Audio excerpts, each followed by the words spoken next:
Si tú llegas a un país como Corea, tienes que saber quiénes son tus clientes. Hay clientes, por ejemplo, que venden en línea. Yo tengo un cliente que, por ejemplo, le vendo, llega a un almacén y él saca del almacén, lo lleva a última milla, abre la puerta de la casa, abre el refrigerador y deja ahí el producto congelado. Lo cierra, lo ve y regresa. Y todo lo vende online.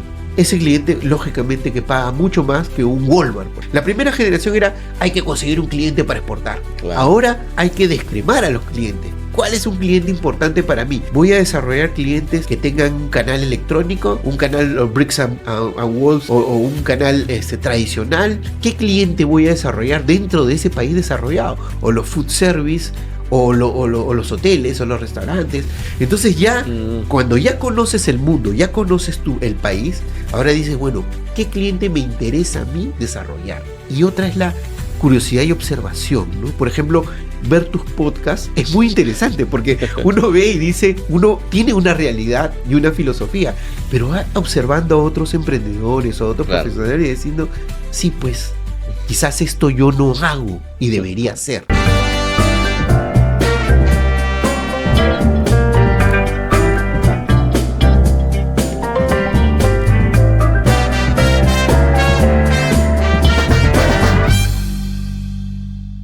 Quiero agradecer a nuestro auspiciador Rapifac, la plataforma para que puedas tener el control de tu empresa, desde la contabilidad, facturación y más. Rapifac está dirigido para empresas grandes, medianas y pequeñas. Conoce más en www.rapifac.com. Bienvenidos a un nuevo espacio de Gurú Motivación. Como cada semana compartimos historias de personas que trascienden y crean un impacto positivo en la sociedad. Estamos ingresando a nuestro segundo trimestre del año. La temporada de verano le estuvimos dedicando mucho a lo que es gerencia, gestión, calentando un poco los motores para lo que es el año, y en este nuevo trimestre lo vamos a dedicar mucho a lo que es el emprendimiento y el crecimiento, con historias que les va a encantar, y también nuestro podcast inmersivo. Nuestro primer invitado de este nuevo trimestre es Mario Salazar.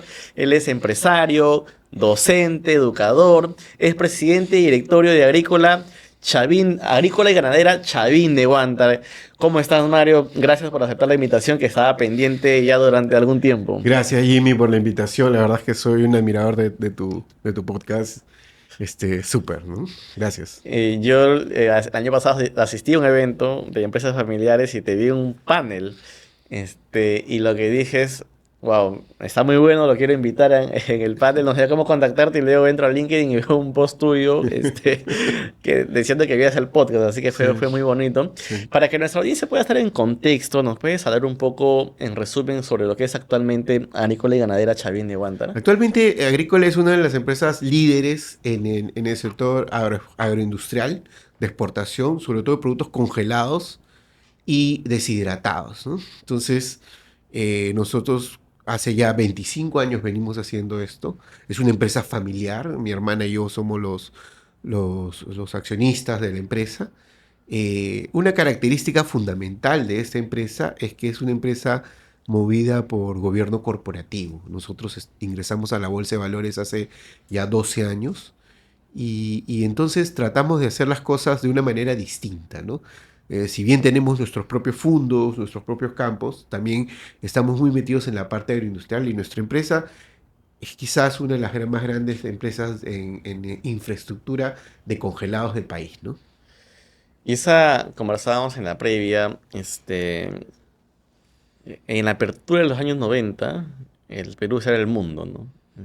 Y en abrirse al mundo, llegan oportunidades, ¿no? Una de ellas es la agroexportación, ¿no? Sí. Y en poco tiempo, el Perú se transformó y se convirtió en un referente mundial en lo que es toda esa agroexportación, en muchos productos, ¿no? Y ustedes vieron esa etapa de... ¿Puedes contar cómo ha sido esa experiencia? Tú un poco más joven también, Claro. visitando, abriendo mercados. Era muy interesante, ¿no? En los 90s, nosotros con Mónica comenzamos casi al final de los 90, ¿no? Estábamos en un país al inicio de los 90 destrozado, ¿no?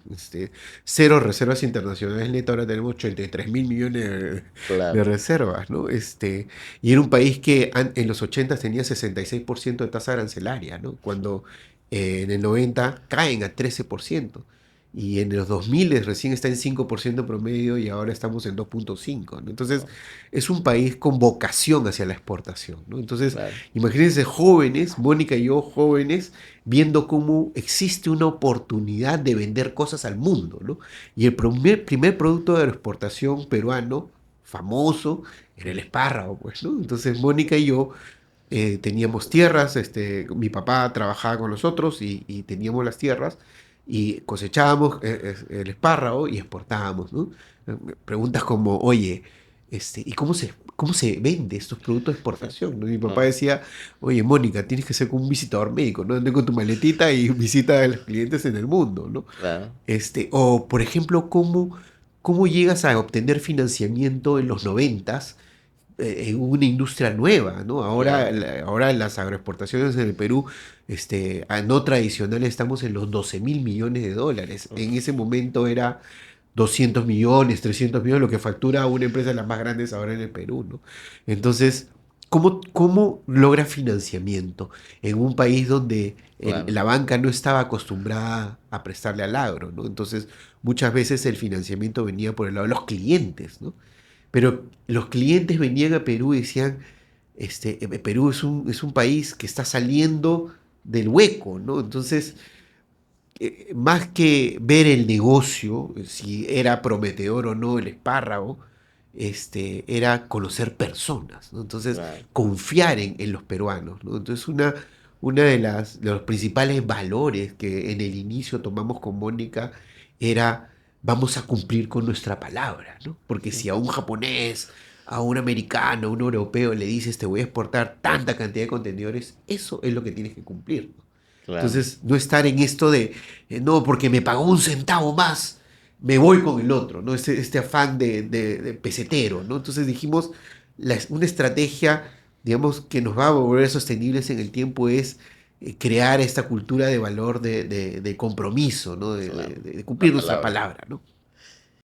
¿Te imaginas un evento presencial donde empresarios exitosos comparten la clave de su éxito personal y empresarial, además de cómo escalar negocios? Presentamos una nueva edición del Gurú High Experience. Este 14 de junio, entre los invitados están Michael Mitchell, fundador de Vendomática, Javier Calvo Pérez, fundador de Liderman, Raimundo Morales, el CEO de Yape, entre otros. Para más información, visita nuestra web.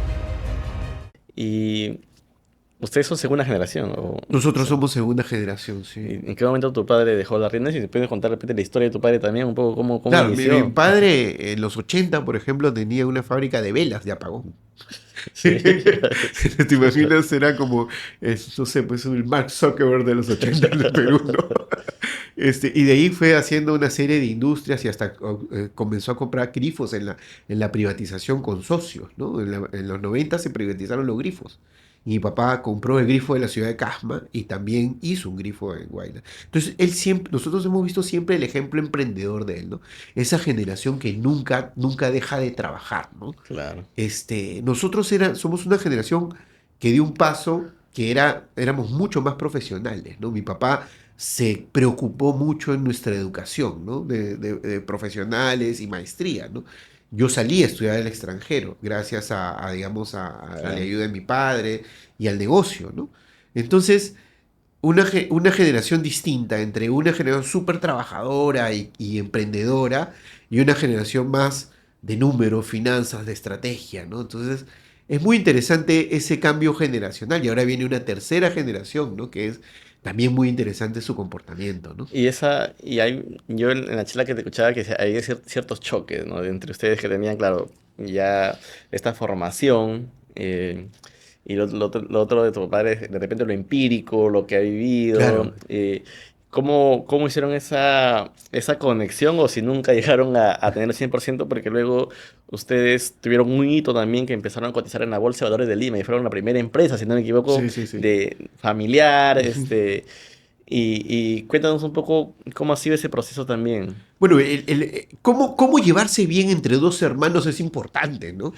Mónica y yo nos llevamos un año, poco tiempo, y yo recuerdo, y yo recuerdo una vez mi papá me dijo, mira, Mario, este, eh, tú tienes que saber llevar los problemas y las dificultades. Siempre se van a pelear, pero tú tienes que tienes que ser el que soportes, el apaciguador de las Claro. peleas, ¿no? Entonces, yo con mi hermana me veo muy bien, ¿ah? Hemos peleado lógicamente algunas veces como hermanos, pero digamos, siempre hemos sabido llevar, sacar esto, porque hemos visto a un padre, digamos, que también nos Claro. ha, digamos, orientado hacia la armonía, ¿no? Ahora, el entrar a la bolsa fue un tema también difícil, por ejemplo, ¿no? Mi papá decía, no, porque van a saber nuestros números, Claro. después te van a estar secuestrando, después van a saber cuánto vendes, qué haces, ¿no? Entonces, y uno entiende, ¿no? La cultura de los 80 de no demuestres tu Un negocio secretismo, claro. porque te lo pueden copiar o te pueden extorsionar o te pueden secuestrar, ¿no? Pero nosotros entendimos muy rápidamente con Mónica que el valor de una empresa estaba en la transparencia.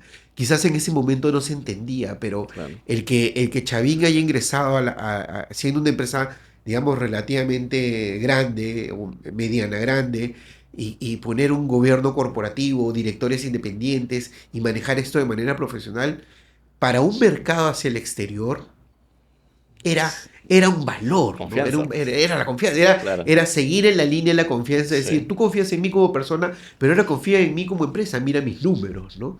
Y Claro. estos son mis números. Y te diré, en el tiempo hemos perdido dinero, hemos tenido años en que hemos perdido, pero la valentía de salir y decir, esto es lo que ha pasado, por esto perdimos plata, pero esto es nuestro plan para salir, y que los inversionistas que compran nuestros papeles comerciales, nuestros bonos, digan, ok, les creemos, es súper valioso, ¿no? Es súper valioso. Mm. Mencionabas ese tema de perder dinero y todo lo demás en los negocios.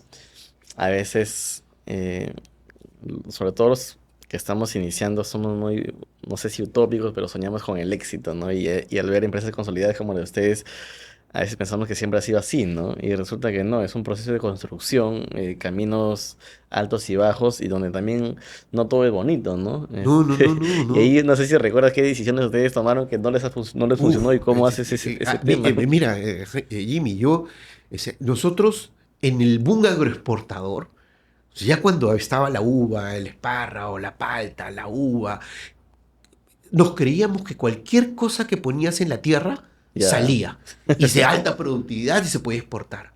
Entonces, ¿te imaginas muchachos como Mónica y yo eh, sembrando todo, ¿no? Y pensando que en todo íbamos a ser exitosos, ¿no? Inclusive en un momento, por eso se llama agrícola y ganadera, compramos vacas, porque decíamos, acá está el círculo virtuoso, claro. el guano a la arena, y de la Toda la arena, de la cadena. brosa del espárrago a las vacas. Entonces, y que eres joven, eres un país en crecimiento, crees que puedes hacer todo. Y en ese momento comienzas a decir, yo puedo hacer todo, vamos a seguir endeudándonos, vamos a seguir creciendo, y cuando te sientas y haces los números, pierdes aquí, pierdes aquí, pierdes aquí, ganas un poquito acá, aquí sí ganas. Entonces, en un momento tienes que eh, tener un foco. Tienes que decir, oye, un ratito, yo no puedo hacer todo. O eres agro, o eres agroindustria, o cuál es tu estrategia, ¿no? Entonces, y eso se aprende en el camino, cuando tienes, no sé, pues 30 y pico años y dices, oye, debo 11 millones de dólares a los bancos, y te dices, pero soy joven para tener ese peso, ¿no? Entonces dices, ok, te sientas de manera muy fría y dices, vamos a reconstruir esto, ¿no? Entonces, no hemos llegado al extremo de quebrar una compañía, porque claro, cuando, Claro. cuando, cuando te das cuenta en los números, porque somos profesionales donde vemos pues el margen de contribución por producto, el flujo de caja, y comienzas a ser muy técnico y dices, oye, por acá está saliendo la sangre, ¿no? Por acá está la hemorragia. Entonces comienzas a tomar medidas y la gente cree en ti, porque conocemos el negocio, entonces le das vuelta a la situación. Y esos momentos son muy bonitos, porque cuando estás mal, te sientes mal, no puedes dormir, estás inquieto. Pero cuando sales del problema, te sientes súper bien, porque dices, sí puedo hacerlo, pero tengo que enfocarme, ¿no? Esa parte también personal, ¿no? Del Uf, desgaste que se tienen. A veces no puede dormir, pero yo creo que más bonito es cuando sabes que estás trabajando para revertir eso, ¿no? Porque a todo emprendedor le pasa, ¿no? El tema financiero, los números no siempre están en verdes, están en rojos, y la idea es saber cómo puedes darle vuelta. Viene todo el tema de estrategia, ¿no? Bueno, en el Perú estamos en un vaivén y de vuelta ya. Yo creo que siempre digo que estamos retrocediendo como el cangrejo, ¿no? Porque no sé si en los últimos 10 años el potencial que hemos tenido de crecer 5 o 6% y hemos ido retrocediendo, ¿no? Entonces, ¿por qué? ¿No? Si al final hay potencial y todo lo demás. Y uno de los pocos sectores que ha ido creciendo sostenidamente es el agro, ¿no? Tanto primero por situar al Perú en el mundo referente, pero también por extensión de mano de obra, ¿no? Porque emplea a muchas personas, ¿no? Entonces, eh, ustedes van a ferias, me imagino, en el mundo, ya tenemos un nombre, una reputación, que de repente Mario Salazar es el Perú, ¿no? Y ustedes la aprovechan. En esa línea, ¿cómo están navegando ustedes? No sé si todos sus productos son para exportación o para el mercado Sí, local sí. también. Y en estos planes de expansión, ¿a qué países quieres llegar y a dónde ya llegas ahora con tus productos? Nosotros llegamos, es un producto de exportación, el 99% de nuestras ventas son exportación. Y desde el año 1 hemos estado exportando a Estados Unidos, Canadá, Europa, Japón, Corea, etcétera. Y ya tenemos nosotros, otra característica es que tenemos clientes de muchos años, ¿no? ¿Sí? Mm, No estamos variando de clientes, ¿no? Y más bien con estos clientes vamos profundizando nuestra relación. Cada producto nuevo que ellos le van a vender a un supermercado, lo desarrollan con nosotros y entonces es una forma de poner barreras de salida. Cuando él quiera salir de mí, tiene el claro, lock porque tenemos nosotros varios productos con ellos en claro, claro. supermercados que son sus clientes, ¿no? Entonces, digamos, hemos sabido manejar este tema de los clientes en el exterior, ¿no? Entonces, mucho en la palabra, mucho en la infraestructura, mucho en desarrollar nuevos productos con ellos. Eso nos ha acompañado. Yo creo que el futuro del agro, y lo comenté en uno de los artículos que tengo en LinkedIn, con el puerto de Chancay es Asia, ¿no? Estados Unidos lamentablemente está en esta política arancelaria que nos hace recordar épocas proteccionistas del mundo, ¿no? Entonces, Sí, pero el mundo es más grande que eso.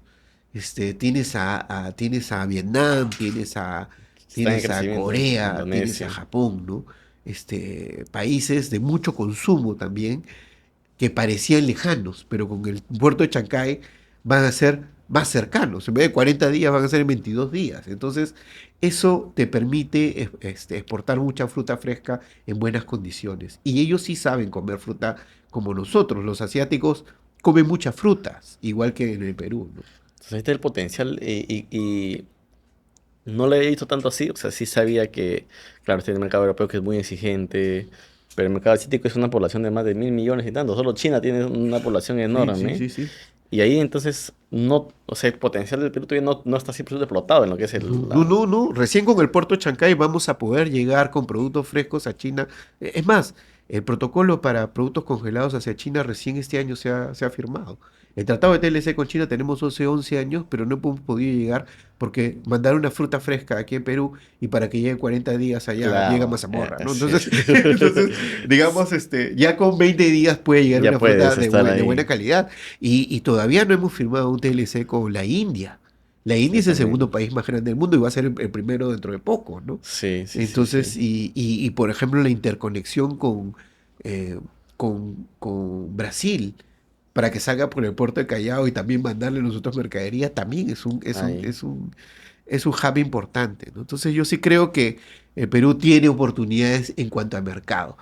Yo creo que el gran reto ahora es profundizar los mercados. Es decir, si tú llegas a un país como Corea, tienes que saber quiénes son tus clientes, ¿no? Hay clientes, por ejemplo, que venden en línea. Entonces, yo tengo un cliente que, por ejemplo, le vendo, llega a un almacén y él saca del almacén, lo lleva a última milla, abre la puerta de la casa, abre el refrigerador y deja ahí el producto congelado. Lo cierra, lo ve y regresa. Y todo lo vende online. Ah, qué Entonces, bien. ese cliente, lógicamente, que paga mucho más que un Walmart, por ejemplo, ¿no? Entonces, ¿qué sucede? Lo siguiente que tenemos que hacer, la primera generación era, hay que conseguir un cliente para exportar. Claro. Ahora hay que descremar a los clientes. ¿Cuál es un cliente importante para mí? Voy a desarrollar clientes que tengan un canal electrónico, un canal Bricks and Walls o un canal tradicional ¿qué cliente voy a desarrollar dentro de ese país desarrollado? O los food service, o los hoteles, o los restaurantes. Entonces ya, Mm, cuando ya conoces el mundo, ya conoces tú el país, ahora dices, bueno, ¿qué cliente me interesa a mí desarrollar? Y esa es una tarea ya más profunda, digamos, a la primera etapa de exportar, ¿no? Oh, claro. exporto, y a lo mejor el que le exportas es un trader, es un broker, que está con un teléfono simplemente colocando tu producto de un lado a Claro. otro y pasado por varias manos. Entonces, hay un trabajo comercial que hacer muy profundo, ahora que ya tenemos buenos productos y tenemos Claro, ya. fama. No, y ahí qué interesante eso de, porque el mundo cambia también, ¿no? No es que va a llegar el producto solamente al supermercado, que es lo típico, ¿no? Ujú. Y resulta que ese negocio que tú dices que ya llevan online, distribuyen. Que solo se ve en países desarrollados. Yo Por creo que eso te aquí digo, o sea, ningún Uber o ningún Rappi va a entrar a tu casa, abrir la puerta y dejarte la comida en la refrigeradora, ¿no? claro, Pero en países pero les toca desarrollados. tipo adaptarse a eso o sea, a estructurar acá para competir allá, ¿no? Porque no sé si ustedes, su competencia, por ejemplo, ¿cuál es? ¿No es a nivel local, es a nivel regional? Los países compiten también por Uf, quién sí, lleva y sí, coloca sí, todo claro. eso. O sea, no es que sean únicos en el No, no, mercado. no, no. Y el país, el Perú, o sea, ¿cuáles son los productos sustitutos, no? Según Porter, ¿no? Digamos, Sí, en nuestro caso, ¿quiénes son los países sustitutos, no? Porque cuando Colombia comienza a entrar en la misma época de la palta que Perú, es un país que va a ir al mismo mercado, ¿no? Y va a claro. saturar los mercados, ¿no? Entonces, existen estrategias, ¿no? En el arándano, por ejemplo, que es un milagro, ¿no? 2.000 millones de dólares de exportación. Hay más de 30 variedades de arándano, ¿no? Claro. Pero ¿qué es lo que podría hacer que otro país haga arándanos también con 30 variedades y que también salga en nuestra misma ventana y crezcamos a 2 dígitos en producción y a 1 dígito en consumo? Entonces, saturas los mercados. Pero para eso, siempre les digo a mis alumnos acuérdense que no solamente el mercado es el fresco, también existen otros mercados que viven del fresco, como el congelado, deshidratado, el liofilizado, los jugos, los concentrados, Ya más valor agregado, con pues. mayor valor agregado que toman la fruta de menor calidad, ¿no? Entonces, un mango con manchas, etcétera, no se puede exportar con fresco, pero sí la pulpa es exquisita, ¿no? Entonces, Claro. la utilizamos como insumos para la industria, ¿no? Entonces, y eso, ese sector de industrias con valor agregado, ¿no? Que pueden llegar a ser hasta estas barras energéticas de frutos, ¿no? De frutos deshidratados y sin azúcar añadido, son para empresas medianas, pequeñas y medianas, Claro. que a veces no tienen capital para sembrar 1.000, 2.000 hectáreas, pero sí pueden comprar su producto de una Sí, ya gran lo tienen. agroexportadora y hacer estos productos, digamos, rentables, ¿no? Es parte de la Valor cadena de agregado. valor, ¿no? Como te dije, a nosotros nos ven muchos emprendedores que quieren escalar su negocio. No sé Ujú. qué pasos tiene que seguir según tu experiencia para que eso vuelva. Mire, yo lo primero que hice cuando comenzamos a ver números en azul, primero tienes que saber en qué sector estás, ¿no? Si estás en un sector de alto riesgo como pesca, textil, agro, es muy difícil que logre financiamiento estable durante mucho tiempo por la banca. Claro. Entonces tienes que tener, cuando me falte dinero, ¿de dónde voy a sacar el dinero para seguir creciendo? Porque tú crees en tu negocio, ¿no? Entonces, una alternativa que abrimos fue el mercado de valores, ¿no? Decíamos, Mm, la banca puede entrar y salir en los momentos de que sus políticas cambien, ¿no? Porque hay un fenómeno del niño, no le prestan al agro, claro. etcétera, ¿no? Entonces no podíamos tener un plan de crecimiento si es que alguien nos acompañe, de manera permanente. Entonces, digamos, algo muy importante es las finanzas, ¿no? Saber de dónde vas a sacar el dinero para ese crecimiento, Claro. ¿no? Y tener un plan A, un plan B y un plan C, ¿no? Entonces, nosotros estamos construyendo el plan C, digamos, teniendo mucha caja ahora para poder hacer los nuevos emprendimientos sin depender de endeudamiento, ¿no? Claro. Pero son etapas, ¿no? La primera etapa, prácticamente todo lo que haces es deuda, ¿no? Entonces, pero después vas focalizándose. Otra cosa que es importante, cuidar las finanzas para que las finanzas acompañen tu crecimiento y tener estas diferentes fuentes de financiamiento como alternativas, ¿no? La segunda es focalizarte en tu negocio, ¿no? Digamos, tu negocio en realidad es un océano azul, es líder en costos y además das un producto diferenciador. Claro. Eso es importante, ¿no? Saber en una industria si estás dando un producto diferenciador, pero además con bajos costos, ¿no? Para que tengas un buen margen, ¿no? Entonces, eso es... y el tercer punto es la cultura y los valores. Creo que hasta ahora ese punto es muy importante, ¿no? Porque en una empresa familiar sueles tener valores, por ejemplo, responsabilidad, transparencia, respeto, mejora continua, siempre aprendiendo y mejorando, ¿no? Y eso se debe transmitir y esos valores deben transmitirse a la cultura de la empresa. Entonces, el trabajador, cualquier trabajador que esté dentro de la empresa tiene que compartir contigo esos Claro, valores, ¿no? tiene que tenerlo Me claro. ha tocado casos en los que he contratado gente que no comparte nuestros valores y han sido muy capos, pero No está si no están alineado. alineados, Sí. en realidad no van a ejecutar la estrategia que estamos nosotros pensando, ¿no? Y en todo ese tiempo que tú tienes, o sea, tú ya estás joven, que tienes un montón de cosas por hacer y nuevos retos, eh, has definido tu filosofía empresarial y dices, esa es la filosofía de Mario, ¿no? La filosofía de valores de repente, transparencia, porque al final la empresa es un reflejo del líder también, ¿no? De los líderes, o sea, Sí, y está muy asociado, ¿no? ¿Cuál sí. es tu filosofía? Mira, yo creo que eh, eh, tener siempre esta curiosidad y esta apertura, ¿no? Hay veces que somos emprendedores y queremos hacer cosas, ¿no? Entonces, a veces tienes que consultar y decir, esto puede ser un buen camino o no, ¿no? Claro. ¿Qué riesgo puedo tomar? Entonces, hay veces cuando te crees lo máximo, no escuchas a nadie, simplemente lo haces, ¿no? Entonces, creo que eso ya pasó. Uno va entrando en etapas de madurez, ¿no? Yo creo que algo que es importante es la apertura de escuchar a la gente, escuchar a los que te rodean. Por eso tenemos directorios, ¿no? O sea, gente que y otra es la curiosidad y observación, ¿no? Por ejemplo, ver tus podcasts es muy interesante porque uno ve y dice, uno tiene una realidad y una filosofía, pero va observando a otros emprendedores o a otros Claro, profesionales y diciendo, sí, pues quizás esto yo no hago y debería ser. claro, Entonces, el ser curioso es importante, es importante. No solamente buscando oportunidades de negocio, sino curioso en cultivar. cómo se desempeña otra persona y qué puedo aprender de esa otra persona. Y quizás sea por mi sesgo educativo, ¿no? Soy un profesor y estoy constantemente actualizándome y dando a mis alumnos lo mejor de mí, ¿no? Sí, ahora voy a pasar al tema de docencia porque, pues, no sé, tus alumnos te deben disfrutar al máximo. Estuve en un evento, como te conté, y creo que también lo viste, y una de las preguntas que más se repetía era ese tema de soltar o delegar, ¿no? A veces cuando uno, no sé si tú en el corporativo, con emprendedor, creemos que lo sabemos todo y si soltamos, si dejamos a alguien no va a ser bien, ¿no? Y nos cuesta soltar y estamos tan metidos en lo operativo que pierdes foco en lo estratégico, ¿no? ¿Y cómo has hecho tú? Porque tú eres el presidente directorio, ya eres docente, tienes otros temas gremiales también. Entonces, dispones de tiempo, ¿no? Porque uno diría, pucha, ese empresario está sumamente ocupado, no tiene tiempo para nada, ¿no? ¿Cómo lo has ido manejando? He tenido la suerte de tener un buen equipo donde puedo delegar funciones. Mm, Ahora eso se ha logrado con el tiempo, ¿no? claro, Primero haces un micromanagement, ¿no? Y no tiene nada de claro, malo, ¿no? claro. Estar encima de las personas, ver, aconsejar, criticar, aprender juntos, ¿no? Cuando ya logras, después de un tiempo, eso, puedes delegar.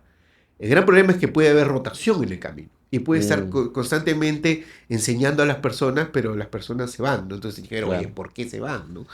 Pero hemos logrado en Chavín conseguir un equipo sólido de muchos años, ¿no? Digamos, trabajadores a los que se le llega son gente que tiene 10, 11, 12 años y ya tiene más experiencia que uno Claro. en la operativa, ¿no? Y gracias a Dios ellos, este equipo que tiene, me da el tiempo para poder, digamos, salir a ver otras cosas, ¿no? Es Mm, la parte, digamos, gremial, como dices tú, es estar observando qué es lo que pasa en el mundo, ¿no? Las nuevas expansiones de Chavín, por ejemplo, es poner oficinas comerciales fuera del país. Entonces yo claro. le digo a mi gente, ustedes ya conocen la operativa de acá, yo necesito el tiempo porque como todo, ¿no? Una empresa familiar dice, yo mismo me voy a meter en el desarrollo de la oficina comercial en este Sí. país. Entonces, yo mismo me voy a involucrar. Entonces necesitas estar en la operativa de eso, que es algo nuevo para ti. Y vas a tener una curva de aprendizaje en lo que vas a aprender, vas a equivocarte, etcétera. Pero entre 10 años que pasan volando, ya vas a estar consolidado, Claro. ¿no? Entonces, sí es interesante compartir un equipo de trabajo. Cuiden de que no haya mucha rotación, porque al final retrocede, pues, ¿no? Entonces, muchas veces sucede eso por falta de motivación o propósito, o sobre todo, no explicarle a la gente hacia dónde vamos, ¿no? Entonces, Mm, si tú le explicas hacia dónde vamos y que esto va a ir creciendo, entonces el entusiasmo que tienes tú claro. de emprendedor se lo contagias a tu gente y ellos te siguen en el camino, ¿no? ¿Y qué porcentaje cree que debe ser el empresario, ¿no? Entre el ejecutor y el estratega, ¿no? Yo creo 50. que depende de las etapas, ¿no? De las etapas. Sí. Cuando comenzamos, Mónica y yo éramos ejecutores al cien por Sí, ciento. claro. Claro, claro. Yo creo que ya cuando tengas un modelo de negocio que comience a girar solo Sí. y a dar números positivos, entonces lo ha hecho alguien, no lo has hecho solo tú. Entonces lo ha hecho todo un equipo. Y Claro. ahí comienza la transformación de la delegación, ¿no? Entonces comienzas tú a delegar a tu gente y tu gente tiene que entender que el tiempo libre que tienes tú es porque estás pensando en el siguiente paso del crecimiento, ¿no? Porque claro, si vas a tener ese tiempo libre para irte a la playa o para Claro, jugar claro. tenis, digamos, no es No es. digamos, es algo que en nuestro caso no va con nuestra cultura, ¿no? Yo estoy metido 100% en el negocio, en la parte operativa, la gente la ve, pero yo estoy entrevistándome contigo, aprendiendo, y cuando aprenda contigo algo, voy y lo Algo. transmito a mi Claro, gente, ¿no? claro. Y es más, cuando vean el podcast, ellos se van a dar cuenta de muchas cosas, ¿no? Entonces, igual en la parte gremial, etcétera, siempre hay algo que aprender y darle a tu equipo, ¿no? Y bueno, tú eres docente, ¿no? Y siempre creo que tienes ese ADN de enseñar, ¿no? Y Sí. qué bacán, porque tu experiencia en la práctica empresarial lo llevas a enseñar y de repente lo teórico se mezcla y sale algo maravilloso. ¿Cuál es el foco que le das a tus estudiantes? ¿Qué temas te apasiona más enseñar? ¿Y qué los enseñas que también no puedes decir a nosotros, ¿no? Mira, a mí me encanta enseñar porque, por ejemplo, cuando enseño distancia cultural, ¿no?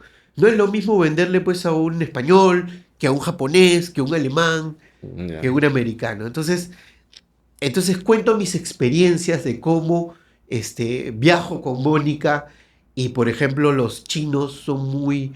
Mónica es la comercial dentro de la empresa, le encanta vender, pero digamos los japoneses o los asiáticos son muy machistas, ¿no? Entonces me saludan a mí primero y hablan conmigo de negocios cuando me deberían hablar con Mónica porque yo veo la parte de producción, campo y planta, ¿no? Entonces, pero los españoles son muy querendones, ¿no? O los americanos son muy prácticos en hacer negocio. Entonces, trato de mezclar la teoría de la distancia cultural, por ejemplo, con la práctica Claro. en ir a ferias, ¿no? Mi hermana acaba de estar en la FUDEX, Chavín acaba de Sí, estar en sí, la sí. FUDEX, vamos a ir a una feria en Corea y siempre estamos yendo a ferias, ¿no? Otros temas que, por ejemplo, me apasiona es la parte estratégica, ¿no? Cómo ver estos océanos azules, ¿no? No solo quedarnos en líder en costos y diferenciación, sino cómo ir hacia otros modelos de negocio, ¿no? Entonces, cuento Ujú. modelos de negocios, por ejemplo, y creo que tú has entrevistado a los chicos de Rita, ¿no? Sí, Que sí, es un sí. modelo de negocio del vending machine con fruta congelada para hacer jugos, ¿no? Entonces, son modelos de negocios que cuando tú lo llegas a escalar, es súper, porque no estás estás compitiendo contra las carbonatadas, Mm, entonces creas un espacio claro. distinto y único, ¿no? Entonces, otro tema que me gusta enseñar, pero ya no en pregrado, sino en posgrado, que podría enseñar temas de finanzas y de estrategia. eh, Estoy enseñando, por ejemplo, en ESAN ahora un P y de liderazgo y trabajo en equipo. Pero sobre todo, me gusta ahondar en el espacio de valores, los valores fundacionales de una empresa que impactan en la cultura, ¿no? Porque imagínate tú decirle a una persona, hablarle de que tienes que tener valores de responsabilidad, ¿no? Valores de transparencia. Cuando ves y prendes la tele y ves un desastre cultural, ¿no? En el país, ¿no? Donde la gente no asume sus responsabilidades, Claro. le echa la culpa, no fue mi culpa, fue de la otra institución, fue Siempre. de él. Entonces, cuando tienes ese entorno cultural, entonces tienes un líder en una empresa que tiene el conocimiento técnico, sabe hacer flujos de caja, sabe fertirrigar, sabe de evapotranspiración, sabe de mucha parte técnica, pero quizás la parte de inteligencia emocional o de valores No. no está desarrollada. Y no está desarrollada por el mismo entorno del Perú, ¿no? Que adolecemos de eso y no tiene la culpa. Entonces, es interesante cuando ingenieros toman mi curso para desarrollar esta parte de valores, ¿no? Siendo yo muy técnico. Entonces, Claro. ¿por qué? Porque te das cuenta de que, como en el ejemplo de Chavín, desde el momento que dices, ¿cuál va a ser nuestra ventaja en los primeros años? Vamos a cumplir nuestra palabra. Desde Entonces, esos. parece muy simple, pero cumplirla, eso es lo que nos hizo crecer, ¿no? A Mónica y a mí. Entonces, cuando tú trasladas esa enseñanza de valores y lo llegas a la práctica y dices, yo soy el ejemplo de eso, entonces enriqueces mucho la clase, ¿no? Es súper. Wow, wow, wow. Como unas 3, 4 horas. Te voy a invitar a una de mis experiences para que me des una clase magistral. Si ya te tomo la palabra ahí. Eh, ese tema de cultural de los países es bien interesante, ¿no? Porque eh, es clave para el éxito de los negocios, sobre todo cuando te dedicas a este tema de exportación. Carlos Añáñez me decía la tropicalización, también es el concepto, porque como está en muchas partes del mundo, las culturas son diferentes, tienes que adaptarte, tu producto y todo lo demás, ¿no?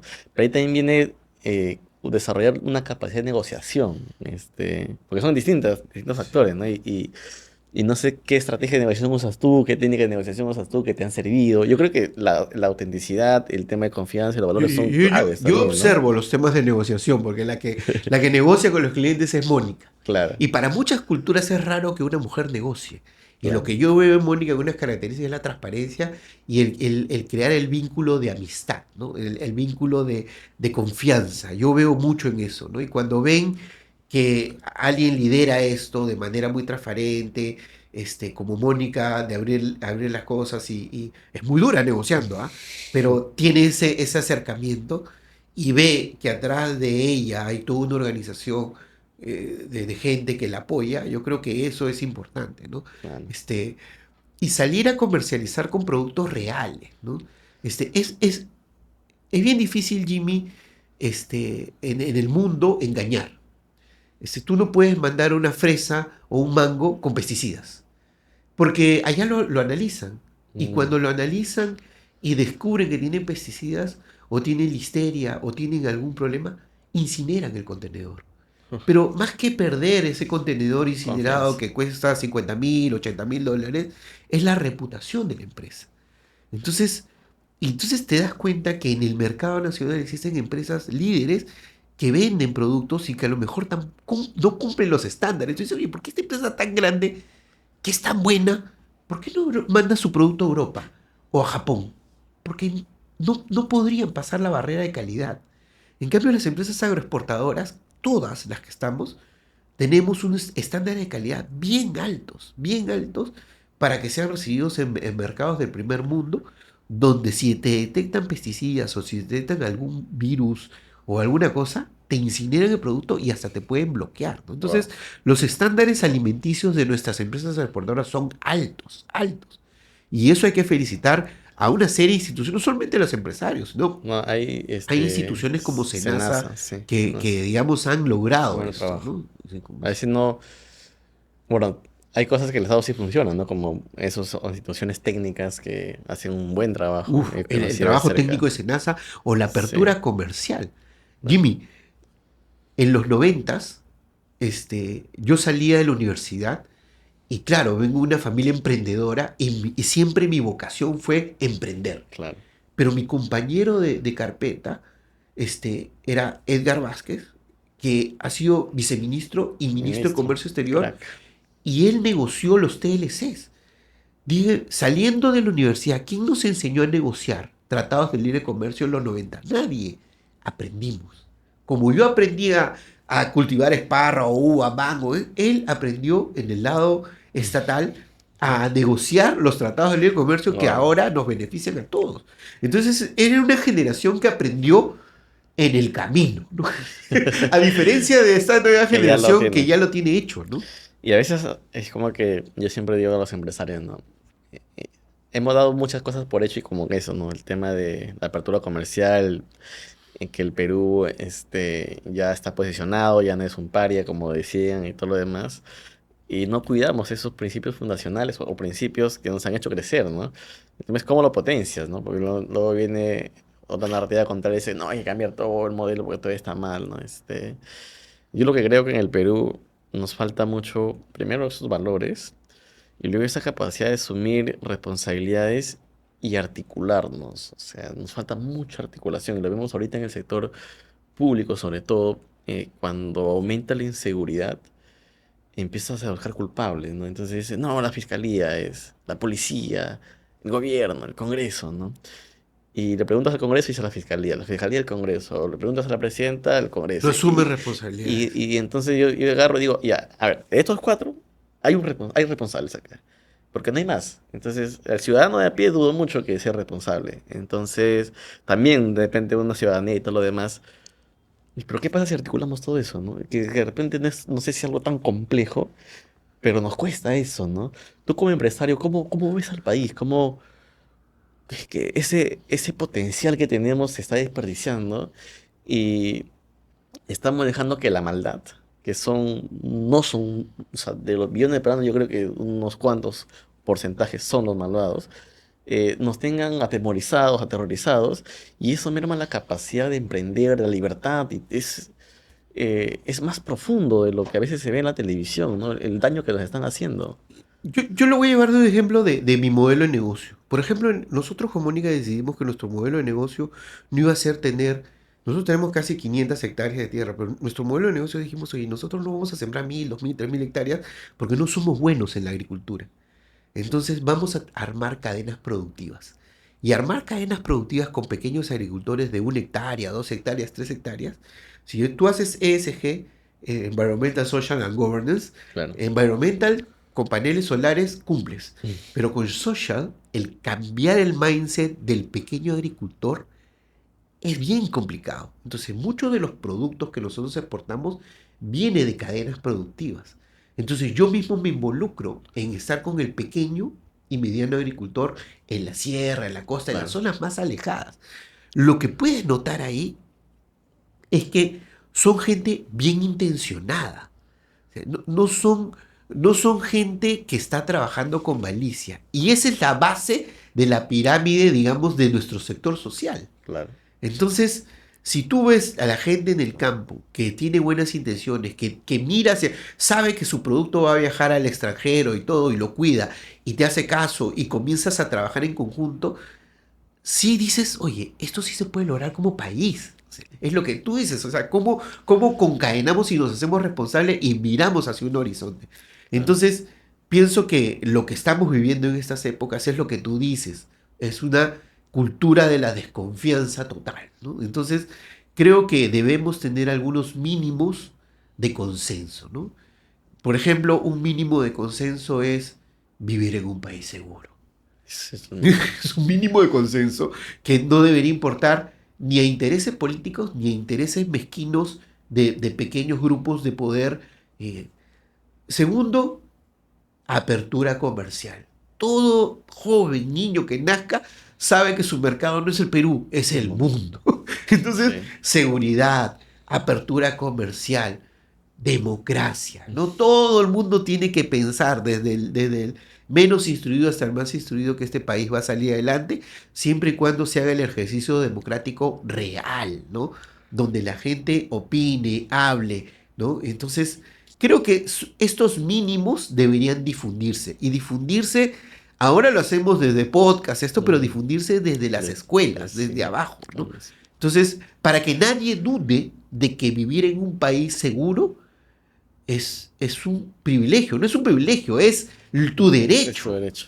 ¿no? Sí. O que nadie dude de que vivir en un país como el Perú es siempre mirar hacia el mundo, porque aquí tenemos un montón de riquezas que el mundo tiene que aprovechar, ¿no? Entonces, Claro. cuando tienes esa visión y la comienzas, yo enseño, una de las cosas porque enseño es por eso, porque Para trato de cambiar. transmitir estos valores a muchachos que tienen 17, 16 años o que están en sus 30, 35 en las empresas. Entonces, Líderes. he asumido esto como parte de mi responsabilidad personal, ¿no? Entonces, no me interesa entrar a la política, me interesa a mí entrar desde mi ejemplo como empresario a los pequeños, a los más jóvenes y enseñarles. Y también enseñarles mis errores y mis equivocaciones, cuando me Exacto, creía sí. pues que podía hacer todo, ¿no? Claro. Yo creo que ahí por eso que justo contaba a nuestros seguidores en nuestro evento presencial, por eso queremos el podcast, para llevar a gente como tú y muchas personas más a tratar de educar a más personas, a millones de peruanos, y decirles que los buenos somos más y que sí hay un futuro como país. Hay referentes. Hay Referentes. Tú los has entrevistado a todos estos necesitamos. muchachos, personas mayores y de todas las edades que son referentes y que deben estar más en la media y más en las aulas y más dando ejemplo que otras cosas que están más en nuestra que cabeza. están. Bueno, gracias por la apertura que has tenido, la transparencia. Ya para ir cerrando, ahora yo siempre digo modo gurú. Este, se llama Gurú Motivación, porque acá trato de dar más contenido sobre eso, pero siempre hay un tema personal, ¿no? De esas reflexiones sobre la vida, sobre el éxito, sobre los valores. Ya tú, en toda esa experiencia que has tenido, ¿qué reflexiones has ido acumulando cuando te echas y empiezas a pensar sobre la vida? Esas lecciones que te va dejando, ¿no? De cómo vivirla, el tema de felicidad también, equilibrio y tantas cosas más. Creo que la familia es fundamental, ¿no? Sí, O sea, tener una familia estable, amorosa, cariñosa y pendiente de ti te permite esa paz para poder hacer todas las demás claro. locuras que a veces tú mismo te traes los problemas. Lo hice mal, perdí plata, pero Sí. cuando bajas, al final, cuando estás solo en tu cama, diciendo por qué cometí este error por mi entusiasmo, lo que te cubre y lo que te llena de paz es la familia. Claro. Entonces, el siguiente paso cuando tu familia ya es mayor, o sea, ya tus hijos tienen 20, 21 y están logrando su camino, es tener esa paz de que tu familia sigue siendo unida. Porque acuérdense, y sucede mucho en provincia, el abuelo está en la casa. Sí. Y están Sí, los sí. padres, los hijos, toda la gente. Entonces, si tú logras mantener una familia unida a través del tiempo, eso te va a dar una paz en tu vida profesional y en el momento que tengas que descansar, porque van a cuidar de ti. Claro. Yo creo que eso es importantísimo, lograr una familia, digamos, que te dé esta paz y que te asegure una vida tranquila por la vida, ¿no? Hermoso. Y consejos a emprendedores, a jóvenes que nos quieras dejar como reflexión final. Mira, yo le digo a mis alumnos, lean todo, ¿no? El otro día hablaba y le decía cómo se hace un chip, cómo se hace una batería de un carro. Sean curiosos. Claro. ¿Cómo haces estrategias de red, ¿no? Como Uber o Yahoo? O sea, ¿por qué tenemos que estar soñando en productos como el mango, la palta, eso si ya se hizo? ¿Por qué no me dices cómo aplico la inteligencia artificial a mi sector, ¿no? Entonces, eso significa curiosidad. Y cuando un muchacho tiene curiosidad y tiene la información a la mano, puede lograr eso que para nosotros puede ser difícil, ¿no? Claro. Entonces sean curiosos, eso es, Eso es. lean revistas, vean podcasts, vean YouTube, vean cosas que les interese y que no esté acá en el Perú. Que digas, oye, ¿cómo hacen eso en ese país y por qué no se hace aquí en el Perú, ¿no? Claro. Entonces cuando abres y explotas ese lado mental, nadie los para a los 16 y 17 años. Pero si sigues hablando de lo mismo, lo único que estás originando es que repitan lo que tú has hecho. Entonces todo el mundo comienza a hacer lo mismo. Pero le digo, muchachos, hagan cosas nuevas y para eso tienen que ser curiosos. Nada más. De todas maneras. Y así mi última pregunta que me estaba olvidando. Una de las cosas que al principio del podcast es que así como nos sentimos orgullosos de Machu Picchu, de la comida que es muy rica, hay que sentirnos orgullosos del talento peruano también, del éxito del peruano, ¿no? A veces, si alguien tiene éxito, me alegro por él, porque a veces tratamos de quitarle mejor o tumbar el piso para que se caiga, y si se cae estamos felices, ¿no? A veces del fracaso nos alegramos de otros, y no es así, ¿no? Porque lo que queremos demostrar es que somos un país muy talentoso. Y ahí mi pregunta es, ¿qué opinas del talento peruano? De toda la vida en los jóvenes, en los profesionales. El talento peruano, a ver, lo que yo creo es que todos dentro de nosotros en el Perú tenemos este chip de sobrevivencia, ¿no? O sea, Sí, sí, sí. entonces, tú ves un peruano en el exterior y siempre está 2 pasos más adelante del resto, ¿no? Y debe ser porque todo el día trabajamos, todo el día estamos haciendo algo. Si no estamos trabajando, estamos en algo. Creo que es uno de los pocos países donde desde las 8 de la mañana las cosas están prendidas hasta las 11 de la noche y la gente sigue haciendo cosas, ¿no? Entonces yo creo que ese hard working, pero que ahora debe complementarse con analíticas, con habilidades, es una ventaja para el peruano dentro del exterior. Por ejemplo, yo le decía a un headhunter, le hablaba de mi hija, ¿no? Mi hija, por ejemplo, tiene 26 años, psicóloga. Y le decía, te voy a presentar a una persona que no está pensando en trabajo remoto ni nada. Está trabajando en trabajo de campo. Estar ahí yendo a reclutar a los caseríos, a los pueblos, entendiendo a las personas. O sea, un tractor. Alguien de los 70, de los 80. Y le digo, esa generación en Perú hay mucho de eso. Mucho joven, muy trabajador, ¿no? Ahora, eso hay que complementarlo con habilidades, ¿no? Pero creo que tenemos un ADN incansable, ¿no? Incansable en comparación de otros países, ¿no? Eso me decía un empresario que a veces no esperamos nada del Estado y nos toca, el Estado no nos va a dar y nos toca a nosotros mismos ser, ¿no? Y nos quita, y tenemos que recuperarlo. Y encima nos quita esto, porque justamente yo siempre pregunto a mis invitados si eso genera ese debate, ¿no? No, somos diferentes y todo lo demás, pero sí somos muy trabajadores. Si bien es cierto producto que no hemos tenido o no nos dan todo eso, que tampoco se trata de no exigir, ¿no? Porque hay que exigir que las cosas funcionen. O sea, si tú pagas tus impuestos, si tú ayudas, que haya una eficiencia en el gasto y todo lo demás, ¿no? O sea, pero imagínate ese potencial, ¿no? Entre el talento, las condiciones y todo lo demás, nadie nos para, ¿no? Nadie nos para. El típico caso es el ejemplo agroexportador peruano.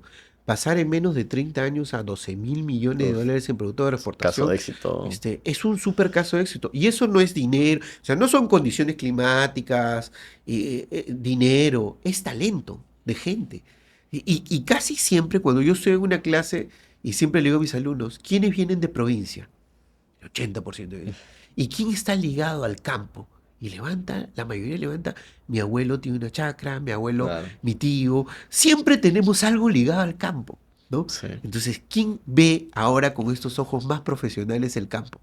Estas nuevas generaciones. Sí, ¿no? sí, sí. Pensar en drones, en inteligencia artificial aplicada al campo, es lo que corresponde para las siguientes generaciones, ¿no? Genial. Muchas gracias por acompañarnos. Muchas gracias, Jimmy. Si te gustó este episodio, no te olvides de comentar, compartir. Cada semana compartimos estas historias de peruanos que inspiran y que dan un impacto positivo en la sociedad. Nos vemos pronto.